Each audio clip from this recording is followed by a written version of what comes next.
Novel club عشق، writer امن Chaudhry, episode number 34۔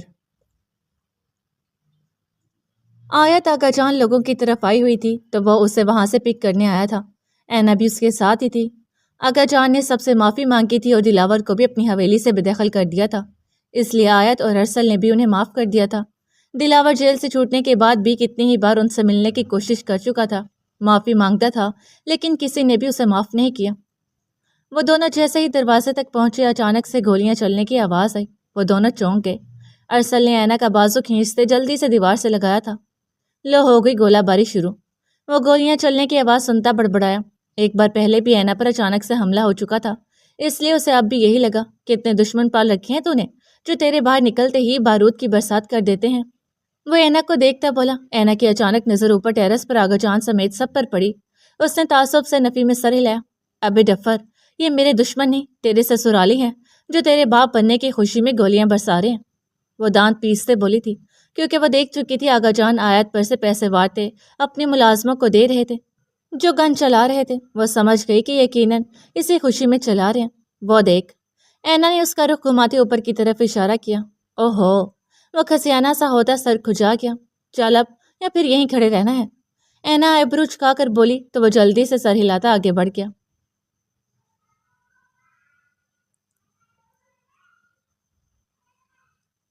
آیت اور ارسل اسے احمد ولا ڈراپ کر گئے تھے۔ عالم یہاں پر اب اپنا بزنس سٹارٹ کرنے سوچ رہا تھا، اس لیے وہ آج کل بہت مصروف رہتا تھا کام وغیرہ کے سلسلے میں۔ فی الحال گھر میں بس ولی ہی تھا۔ آ جاؤ بچے، میں لائی شیری سے، ولی اسے دیکھتا بولا۔ اینا نے سر ہلا دیا۔ اینا؟ ولی اس کا اداس چہرہ دیکھتا بولا۔ جی بھائی۔ اینا نے اس کے طرز مخاطب پر چونک کر اسے دیکھا۔ مجھے کام کے سلسلے میں کراچی جانا ہے کچھ دنوں کے لیے، تو میں چاہتا ہوں تم بھی میرے ساتھ چلو۔ ولی نے سنجیدگی سے کہا تھا۔ کراچی؟ وہ چونک گئی۔ ہاں کراچی، اس طرح تمہارا بھی کچھ دنوں کا گیپ ہو جائے گا، تھوڑا دماغ بھی ریلیکس ہوگا، باقی آگے تمہاری مرضی۔ وہ اسے سمجھاتا بولا۔ اینا نے کچھ دیر کے لیے سوچا۔ ولی ٹھیک کہہ رہا تھا، اسے بھی کچھ دنوں کے لیے ابھی آرام کی ضرورت تھی، مائنڈ ریفریش کرنا ضروری تھا۔ ٹھیک ہے ولی، میں بھی چلوں گی آپ کے ساتھ، لیکن… وہ ہلکا سا مسکراتے بولی، آخر میں ہچکچا گئی۔ لیکن… ولی نے چونک کر اسے دیکھا۔ اینا نے حلق تر کیا۔ ولی وہ شاہ سے پوچھے بغیر… وہ بات ادھوری چھوڑتے سر جھکا گئی۔ ولی نے سنجیدگی سے اسے دیکھا۔ مرتسم سے ابھی صرف تمہارا نکاح ہوا ہے نا، تم اس کی منکوحہ ہو، بیوی نہیں جو ہر چیز میں اس کی اجازت درکار ہے۔ ویسے بھی تم اپنے بھائی کے ساتھ جا رہی ہو، کسی غیر کے ساتھ نہیں، اس لیے کسی سے بھی پوچھنے کی کوئی ضرورت نہیں۔ ولی نے سنجیدگی سے کہا تو وہ بھرے دل سے اس بات میں سر ہلا گئی۔ جاؤ پیکنگ کر لو، ولی نے اس کا گال تھپ تھپاتے کہا۔ وہ اوپر کی طرف بڑھ گئی۔ کمرے میں آتے وہ بے بسی کے احساس سے رو پڑی۔ مرتسم اور ولی کے بیچ وہ بری طرح سے پس رہی تھی، اور اب تو مرتسم اس کا فون تک نہیں اٹھا رہا تھا۔ چہرہ صاف کرتے اس نے پھر سے مرتسم کا نمبر ملایا۔ بیل جاتی رہی لیکن اس نے فون ہی نہیں اٹھایا۔ اینا نے غصے سے فون بیڈ پر پھینک دیا۔ ایسے تو ایسے ہی صحیح، مت اٹھائیں فون، میں بھی اب آپ سے بات نہیں کروں گی، آپ کو بتائے بغیر ہی چلی جاؤں گی۔ بے دردی سے گالوں پر بہتے آنسو صاف کرتے بولی۔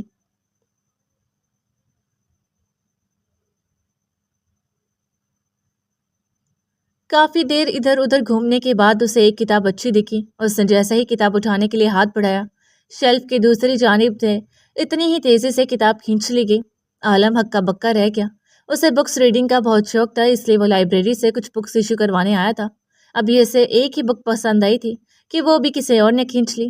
سر جھٹکتے اس نے نظریں دوڑاتے دوسرے کتاب اٹھائی، لیکن اٹھائی نہیں گئی کیونکہ دوسری جانب سے اسے پھر سے کھینچ لیا گیا۔ عالم نے اس خالی جگہ کو گھورتے چھمبے سے دوسری جانب جاتے راستے کو دیکھا اور تیزی سے اس طرف بڑھ گیا۔ اسے سامنے ہی کسی لڑکی کی پشت نظر آئی اور اس کے ہاتھ میں وہی دونوں کتابیں۔ ایکسکیوز می، اس نے اسے پکارا۔ نورین نے پیچھے مڑتے دیکھا۔ کسی لڑکی کو سامنے کھڑے دیکھ اس نے سوالیہ نظروں سے اسے دیکھا، جبکہ عالم جو اسے سنانے والا تھا اس کی نیلی آنکھوں پر ہی ساکت ہو گیا۔ حجاب کے حالے میں لپٹا وہ گلابی چہرہ اور اس پر تکاس وہ اوشن بلو آنکھیں، وہ اس آنکھوں کے سمندر میں ڈوب جاتا، لیکن نورین کی آواز پر ہوش میں آیا۔ جی فرمائیے مسٹر۔ نورین اس کی نظریں اپنے چہرے پر محسوس کرتے اسے گھورتی بولی۔ وہ… عالم کو سمجھ نہیں آیا کہ کیا کہے۔ یہ کتاب… اس کے ہاتھ میں کتاب دیکھتے وہ جلدی سے اس کی طرف اشارہ کرتا بولا۔ نورین نے سر جھکاتے اپنے ہاتھ میں پکڑی بکس کو دیکھا۔ آپ کی ہے؟ اس نے سنجیدگی سے پوچھا۔ عالم ہڑبڑا گیا۔ وہ کنفیوز ہو رہا تھا، جو آج تک نہیں ہوا تھا۔ نہیں، وہ میں نے وہاں سے دیکھی تھی، وہ آہستہ سے بولا۔ لیکن میں نے پہلے اٹھا لی۔ صرف دیکھنے سے آپ کی تھوڑی ہو جائے گی۔ نورین اسے گھورتی بولی۔ نہیں، وہ میں اٹھانے والا تھا، آپ نے اٹھا لی، اور دوسری پر بھی آپ نے ہی پہلے ہاتھ ڈال لیا۔ اس کے پری چہرے سے بمشکل نظریں ہٹاتے کہا تھا۔ نورین نے پہلے بکس کو دیکھا اور پھر اس نے ایک بک اسے دے دی۔ ایک آپ کے لیے، ایک میں لے لیتی ہوں۔ میں جب یہ واپس کر جاؤں گی تو آپ یہ لے لیجیے گا، وہ سنجیدگی سے بولی۔ کہاں؟ وہ کتاب پکڑتا بے ساختہ بولا۔ کیا مطلب کہاں؟ میں یہیں پہ واپس کر کے جاؤں گی نا؟ وہ حیرانگی سے اسے دیکھتی بولی۔ شاید وہ پہلی بار لائبریری آیا تھا، جو اسے لائبریری کا رول نہیں پتا تھا کہ کوئی بھی بک اپنے پاس نہیں رکھ سکتے، ایشو کروائے گئے ٹائم تک اسے واپس دینا ہوتا ہے۔ نورین سر جھٹکتے آگے بڑھ گئی، جبکہ وہ کتاب ہاتھ میں پکڑے وہیں کھڑا اس کی پشت دیکھتا رہ گیا، یہاں تک کہ وہ بکس ایشو کرواتی باہر چلے گئی تو وہ ہوش میں آتے اس کے پیچھے لپکا، لیکن وہ جا چکی تھی۔ شٹ! اس نے بے بس ہوتے کتاب کو دیکھا۔ ایک منٹ، میں کیوں اس کے پیچھے بھاگ رہا ہوں؟ وہ خود سے بڑبڑایا، پھر سر جھٹکتے کچھ اور بکس ایشو کروائیں اور گھر واپس آ گیا۔ ولی اور اینا تو کراچی کے لیے روانہ ہو چکے تھے۔ ولی نے اسے بھی ساتھ چلنے کے لیے کہا تھا، لیکن اس نے منع کر دیا۔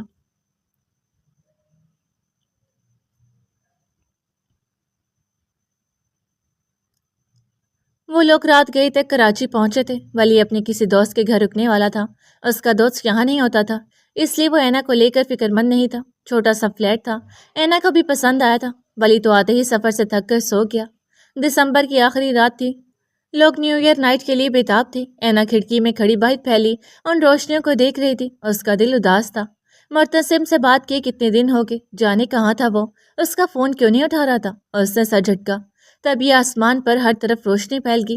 کراچی تو ویسے بھی روشنیوں کا شہر مانا جاتا تھا، لیکن اس وقت وہاں اتنی زیادہ روشنی تھی کہ جیسے دن کا سا سما ہو۔ 12 بج چکے تھے، نیو ایئر نائٹ شروع ہو چکی تھی۔ وہ خالی نظروں سے باہر پھیلی اس روشنی کو دیکھتی رہی، اس کے اندر ویرانی اور سناٹا پھیلا تھا۔ اسے ذرا بھی خوشی نہیں ہوئی تھی یہاں آنے کی، حتیٰ کہ اسے بہت شوق تھا کراچی دیکھنے کا، اسپیشلی سمندر، کیونکہ اسے عشق تھا سمندروں سے۔ وہ دیوانی تھی ان سمندروں کی، ان سے بہتے ہوئے پانی کی، لیکن آج اسے ذرا بھی خوشی نہیں ہو رہی تھی۔ اس نے خود کو ٹٹولا، اس کا دل ویران اور اداس تھا۔ آنکھیں بوندے اس نے گہری سانس چھوڑی۔ اچانک سے آنکھیں کھولتے اس نے ادھر ادھر دیکھا، اسے لگا جیسے کوئی اسے اپنی نظروں کے حصار میں رکھے ہوئے ہے۔ ایسا تو اسے پچھلے بہت دنوں سے لگ رہا تھا، لیکن اس نے وہم سمجھتے سر جھٹکا۔ بے تحاشا سوچوں اور دکھتے سر سمیت وہ بستر پر لیٹے آنکھیں موند گئی۔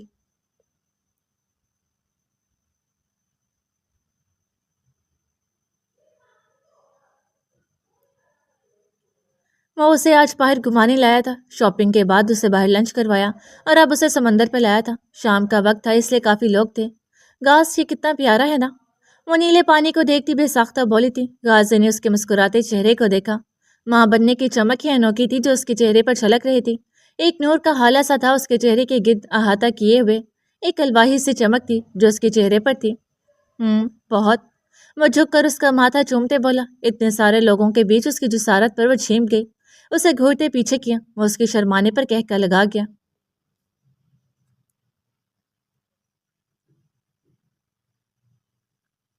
ولی صبح ہی کسی کام سے جا چکا تھا، لیکن نینا کے لیے گاڑی اور ڈرائیور چھوڑ گیا تھا کہ اگر اسے کہیں جانا ہوا تو۔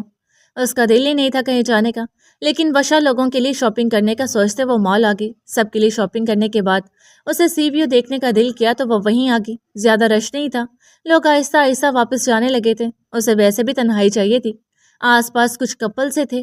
وہ سمندر کے کنارے پر ٹک گئی، پانی اس کے پاؤں کو چھو کر واپس چلا جاتا تو وہ مسکرا دیتی۔ نئے سال کا پہلا دن اب تک اسے جتنا برا لگ رہا تھا اب اچھا لگا تھا۔ دل اداس تھا، اس کے دل میں چھائی اداسی چہرے پر واضح تھی، بھوری آنکھیں بھی کچھ نم سی تھیں۔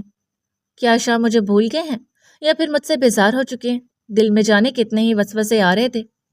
گہری سانس چھوڑتے اسے اپنے گرد لپٹی شال کو تھوڑا اور لپیٹا۔ جنوری کی شام سرد ہونے لگی تھی، ٹھنڈی ہوا نے اس کے چہرے کو سرخ کر دیا۔ چاکلیٹی بال ہوا کے دوش پر لہراتے اسے جھنجھلا رہے تھے۔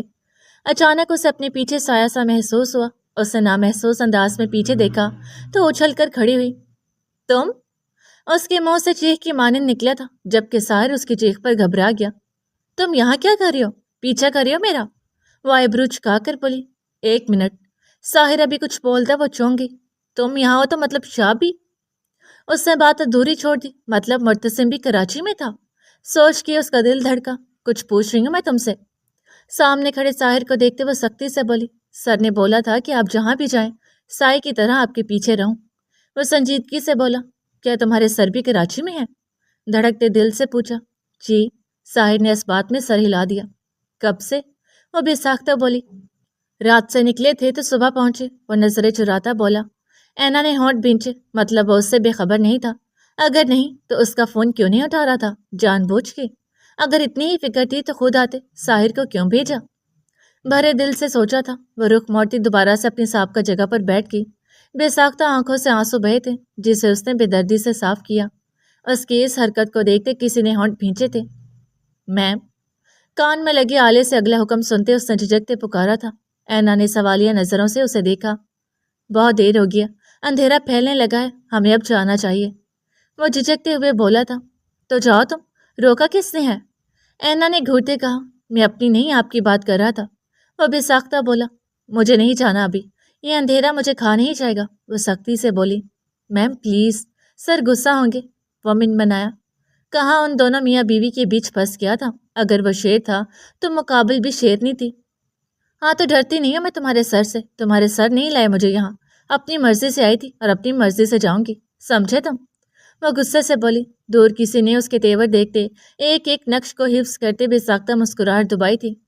میم پلیز دیکھیں، موسم بھی سرد ہونے لگا ہے، وہ بے بسی سے بولا۔ ساحر، مجھے ایک بات بتاؤ۔ اینا تحمل سے اسے دیکھتی بولی۔ جی میم، وہ ادب سے بولا تھا۔ تم شادی کیوں نہیں کرتے؟ ہر وقت میرا دماغ کیوں چاٹتے رہتے ہو؟ وہ دانت پیستے بولی تھی۔ ساحر کو بے ساختہ کھانسی کا دورہ پڑا۔ اینا نے گھور کر اسے دیکھا تو وہ سیدھا کھڑا ہو گیا۔ شادی کے لیے ایک عدد لڑکی بھی چاہیے ہوتی ہے نا میم، وہ گلا کھنکارتے بولا تھا۔ اینا سر ہلاتے اٹھ کھڑی ہوئی۔ ہاں تو ڈھونڈو لڑکی اور کرو شادی، وہ جھٹ سے بولی۔ لڑکی تو ڈھونڈ لی، لیکن شادی تو تب ہوگی نا جب لڑکی مانے گی، وہ بے چارگی سے بولا۔ ارے بتاؤ مجھے کون ہے لڑکی، اور مانتی کیوں نہیں؟ وہ حیرانگی سے بولی۔ وہ لڑکی تو، وہ گڑبڑا گیا۔ ارے شرما مت، بتاؤ، میں خود مناؤں گی لڑکی کو، وہ بڑے دل سے بولی۔ عرشیہ نام ہے اس کا، وہ جلدی سے بولتے ایک قدم پیچھے ہٹا۔ اچھا اچھا، عرشیہ، وہ جوش سے بولتی ایک دم رکی۔ عرشی؟ صدمے میں اس کا منہ کھلا۔ کب سے چل رہا ہے یہ سب؟ ہاں؟ وہ اسے گھورتی اس کی طرف بڑھتی بولی۔ میری ناک کے نیچے پیار پیار کھیلتے رہے اور مجھے خبر ہی نہیں ہوئی، وہ غصے سے بولی۔ عرشیہ ہاسپٹل میں اس کی کولیگ تھی اور عشاء کی کزن بھی، اینا کی اچھی بنتی تھی اس سے، میں بتانے والا تھا آپ کو۔ اس کے تیور دیکھتے پیچھے ہٹا۔ نہیں، ابھی کیوں بتاتے؟ شادی بھی کر لیتے تب بتا دیتے نا۔ شادی کیوں، بچے بھی کر لیتے تب بتاتے۔ لیجیے، آپ پپھا بن گئی ہیں، وہ اسے گھورتی غصے سے بول رہی تھی۔ آس پاس کے لوگ حیرت سے دونوں کو دیکھنے لگے، جبکہ کچھ اینا کی باتوں پر ہنسنے لگے، جبکہ وہ ساحر کی شرٹ میں لگے منی کیمرے سے اب دلچسپی سے ان دونوں کو دیکھ رہا تھا۔ وہ بیچارہ شرمندہ سا رہ گیا۔ اور اس عرشی کی بچی کی تو میں خبر لوں گی، ایک تو مجھے بتایا نہیں، اوپر سے اتنا ہینڈسم لڑکا مل رہا ہے تو منع کر رہی ہے۔ وہ ساحر کو گھورتی بڑبڑاتی اب واپسی کے لیے جا رہی تھی۔ وہ اس کی جانے پر شکر کرتا، اپنی خیریت مناتا اس کے پیچھے چل دیا۔ زرنور کے ساتھ شرارتیں کرتے اسے وقت کا پتہ ہی نہیں چلا۔ ہلکا اندھیرا پھیلنے لگا تو وہ اسے لیے واپسی کی راہ چل دیا۔ زرنور کے گرد بازو کا حصار باندھے وہ مسکراتے اس کی باتیں سن رہا تھا جب اسے احمد کی کال آئی۔ وہ بھی شاید یہیں تھا۔ ان دونوں کو دیکھتے وہ اسے پوری رن مریدی کا خطاب دیتے اپنے جلے دل کی بھڑاس نکال رہا تھا، جبکہ گاس کہکا لگا گیا۔ اچانک اس نے نظریں گھماتے ادھر ادھر احمد کو تلاش کیا تو ایک جگہ اس کی نظر رک گئی۔ مسکراتے لب ساکت ہو گئی، بے ساختہ اس کے قدم رکے تھے۔ زرنور نے اس کے اچانک رکنے پر حیرانگی سے اسے دیکھا، جبکہ گاس کی آنکھوں میں بے یقینی تھی، چہرے پر صدمے کے تاثرات تھے۔ اسے ہوش نہیں رہا وہ کہاں ہے، اس کے ساتھ زرنور ہے۔ وہ بے حس و حرکت کھڑا اسے دیکھتا رہا۔ یہ اس کی آنکھوں کا دھوکہ نہیں تھا، یہ اس کا وہم بھی نہیں تھا، ہو ہی نہیں سکتا تھا۔ وہ اسے پہچاننے میں غلطی نہیں کر سکتا تھا، کبھی نہیں۔ زرنور اس کا بازو ہلاتے اسے کچھ کہہ رہی تھی۔ دور سے اسے دیکھتا احمد بھی حیران ہوا تھا۔ اچانک پیچھے سے غازی کو دھکا لگا، وہ اپنے دھیان میں نہیں تھا۔ دھکا لگنے سے زمین پر گرا۔ غاز، کیا ہوا ہے آپ کو؟ کیا دیکھ رہے ہیں؟ زرنور جلدی سے اس کے مقابل بیٹھتی اس کا بازو ہلاتے بولی تھی۔ وہ غازی اچانک ہوش میں آیا تھا۔ ایک جگہ اشارہ کرتے وہ کچھ کہنے کی کوشش میں ہکلایا۔ اچانک زرنور سے اپنا بازو ہٹاتے وہ اٹھ کر اندھا دھند بھاگا تھا۔ زرنور ہکا بکا اسے دیکھتی رہی۔ اسے یوں بھاگتے دیکھ احمد جلدی سے ان کی طرف آیا۔ نہیں، رکو، مت لے کے جاؤ، رکو۔ وہ کسی گاڑی کی طرف بھاگتا چیخا تھا، جبکہ وہ گاڑی دھول اڑاتی وہاں سے چلی گئی۔ وہ پاگلوں کی طرح اس گاڑی کے پیچھے بھاگنے لگا، یہاں تک کہ ٹھوکر کھا کر گرا۔ احمد سنور کو لیتے جلدی سے غازی کے پیچھے آیا تھا۔ وہ زمین پر گرے چیخ رہا تھا۔ غازی نے اٹھنے کی کوشش کی لیکن اسے لگ رہا تھا اس کے وجود سے جان نکل رہی ہو۔ اس نے سر اٹھاتے اس گاڑی کو دیکھا لیکن وہ گاڑی وہاں تھی ہی نہیں۔ وہ زمین پر ہاتھ مارتا چیخا تھا۔ لوگ حیرت سے اسے دیکھ رہے تھے۔ غاز کیا کر رہا ہے؟ احمد جلدی سے اس کی طرف آیا۔ اسے اٹھانے کی کوشش کی لیکن وہ ایک ہی نقطے کو دیکھتا کچھ بڑبڑا رہا تھا۔ سنور اس کی حالت پر سہم کر ایک طرف کھڑی تھی۔ غازی ہوش کر۔ احمد نے اسے جھنجھوڑا۔ احمد وہ زندہ ہے احمد، میں نے دیکھا اسے، وہ زندہ ہے۔ احمد کے ہاتھ پکڑتا وہ بے یقین لہجے میں بولا تھا۔ بے ساختہ آنکھوں سے 2 قطرے گرتے بے مول ہوئے تھے۔ احمد اور سنور نے حیرت کی زیادتی سے اسے روتے دیکھا تھا۔ آخر کس کے لیے وہ یوں پاگل ہو رہا تھا؟ احمد وہ کوئی لے گیا اسے۔ احمد مجھے اس کے پاس جانا ہے، ہاں اس کے پاس جانا ہے۔ وہ پاگلوں کی طرح بڑبڑاتا اٹھا تھا۔ احمد نے بے ساختہ اس کا بازو تھاما۔ غاز کون؟ کس کی بات کر رہے تو؟ کیا ہو کیا گیا ہے تجھے؟ پاگلوں جیسی حرکتیں کیوں کر ہے؟ دیکھ بھابھی بھی ڈر گئی ہیں۔ احمد سختی سے اس کے بازو تھامتا بولا تو غازی نے بے ساختہ زنور کو دیکھا۔ ایک ہی جست میں اس تک پہنچتے اس نے زنور کو خود میں بھینچا تھا۔ وہ اس کا حسار پاتے ہی پھوٹ پھوٹ کر رو دی۔ غازی نے ہونٹ بھینچے تھے۔ احمد کو دیکھے بغیر وہ زنور کو لیے اپنی گاڑی کی طرف بڑھ گیا۔ احمد نے پرسوچ نظروں سے اسے دیکھا تھا۔ کچھ تو تھا غازی کے ماضی میں۔ عالم چاچو سے بات کرنے کا سوچتے وہ بھی اپنی گاڑی کی طرف بڑھ گیا۔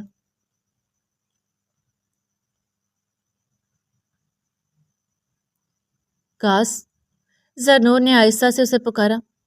ڈرائیونگ کرتے غازی نے ہنکارا بھرا۔ آپ کو کیا ہوا تھا؟ کسے دیکھا تھا آپ نے؟ وہ دھیمے لہجے میں بولی۔ اس کے غصے سے ڈر بھی لگ رہا تھا۔ غازی نے گہری سانس بھرتے اسے دیکھا۔ گاڑی ایک سائڈ روکتے اس نے زنور کے ہاتھ تھامے۔ دیکھو سر، ہر انسان کا ایک پاسٹ ہوتا ہے، کسی کا اچھا اور کسی کا برا۔ میرا بھی ایک ماضی تھا، بہت خوبصورت ماضی۔ میں تمہیں سب بتاؤں گا لیکن فی الحال نہیں، صحیح وقت آنے دو، سب پتہ چل جائے گا۔ وہ نرمی سے بولا تو زنور نے ہاں میں سر ہلا دیا۔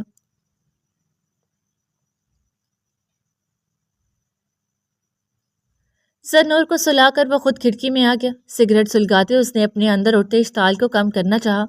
اسے میجر عالم سے بات کرنی تھی لیکن وہ فی الحال ملک سے باہر تھے۔ ان کے آنے کا انتظار کرنا تھا اسے، لیکن وہ بے خبر تھا کہ اسے اس انتظار کی بہت بھاری قیمت چکانی پڑے گی۔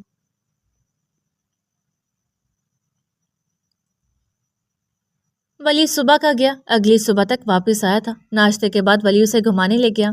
دوپہر تک وہ لوگ گھر واپس آ گئے۔ ولی کو کوئی ضروری کام پڑا تو وہ چلا گیا۔ اینا کو پھر سے سی ویو دیکھنا تھا۔ وہ ڈرائیور کے ساتھ وہاں آ گئی۔ شام تک وہ وہیں رہی اور پھر واپسی کے لیے قدم موڑ لیے۔ وہ ابھی اپنی گاڑی تک نہیں پہنچی تھی جب اسے اپنے پیچھے سایہ سا محسوس ہوا۔ اسے لگا شاید آج بھی ساحر ہو۔ پیچھے مڑ کے دیکھا تو کوئی بھی نہیں تھا۔ ایسا اس کے ساتھ پچھلے کئی دن سے ہو رہا تھا، صرف کراچی میں نہیں، اسلام آباد میں بھی۔ سر جھٹکتے وہ آگے بڑھ گئی لیکن اسے مسلسل اپنے پیچھے کسی کی موجودگی محسوس ہو رہی تھی۔ خوف سے اس کا دل سکڑ کر پھیلا۔ آس پاس لوگ بہت کم اور دور تھے۔ اس کے دماغ میں سب سے پہلے مرتسم کا خیال آیا۔ اس نے ضرور عین پر نظر رکھی ہوگی۔ اس نے تیزی سے مرتسم کا نمبر ملایا۔ بیل جاتی رہی لیکن فون نہیں اٹھایا گیا۔ اس سے دوبارہ کیا۔ تیسری بیل پر فون اٹھا لیا گیا۔ اس سے پہلے کہ اینا بولتی، سامنے سے آنے والی آواز پر وہ وہیں رک گئی۔ وہ اس آواز کو اچھے سے پہچانتی تھی۔ وہ خالی نظروں سے موبائل کی کال سکرین کو دیکھتی رہی۔ اسے خود کو بچانے کا ہوش نہیں آ رہا۔ تبھی اچانک پیچھے سے کسی نے اس کے چہرے پر رومال رکھا۔ وہ پل میں مچلی لیکن اسی تیزی سے وہ ہوش و حواس سے بیگانہ ہو گئی۔ جاری ہے۔